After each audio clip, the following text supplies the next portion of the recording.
Bal'Halra, the man of unwritten legend, and of course founder of the city of Bal'Halra, more the small village town, one might say.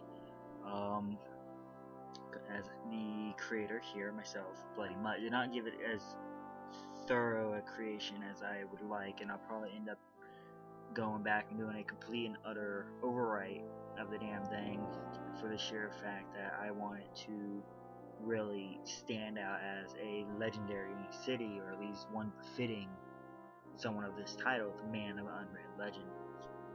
For those who played one of my very first one-shots, the Tears of the Wall Street was the second one.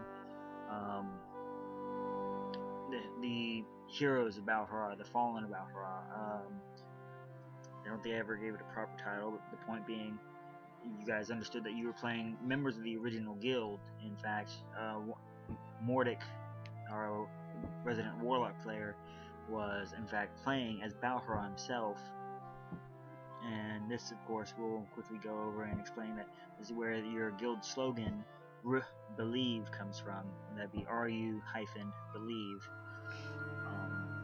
Mordic, in the end, playing this barbarian, he had his character charge into battle, and being a good old barbarian, he killed one target, turned around, charged for another, and all this furious action, he ended up having. I said, alright, cool, guess what? Your character just had a heart attack. What are your final words to the sword mage, being that sword mage was closest to him? He says, I turn to the sword mage and say, run. He says, okay, well, guess what? You have until the end of the sword mage's turn to think of a better word, because that will not be the final words about Bal'Halra himself. When it comes to the novels, Bal'Halra was not intended to be a character of major potency. He was intended originally to be a mercenary that just kind of helped along briefly. But I began to really enjoy how I was writing him, and ended up writing an entire group of mercenaries around him. And that's where the original guild comes from. This mercenary group decided that they can do a lot of good and make a lot of money settling down near a village, and ended up building a small fortification there. And as you know, if you build it, they will come. The village began to prosper, and in fact, this was only a decade ago that everything seemed to go to hell, for the mere fact that Bal'Halra died. The wraith showed up, and he began sending. First, he started sending new recruits, saying, "Yeah, go, earn your glory." You know, I have years of it of my own, but anyhow,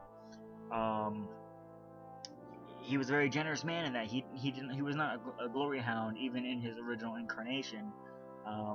But he really enjoyed fighting, and he would spend, as far as how I think it was about his 7th rework that I actually had him create the guild, that he loved fighting so much that he would actually teach people how to fight and how to just go down and brawl. It was he's one of my favorite characters as far as what I've written, and in the end, when basically they had run out of members, he's like, fine, alright, I guess I'll finally step forward and claim this glory for myself. And well, we know how well that worked out. The wraith was too powerful and killed him, quite soundly. Well, actually, he just was too old at that point in time. As the story goes, they were fighting the wraith for upwards of 2 decades, and so you know that he's been around for at least 30 years.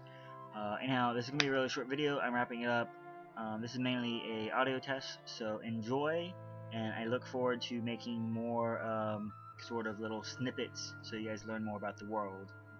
Have a good one.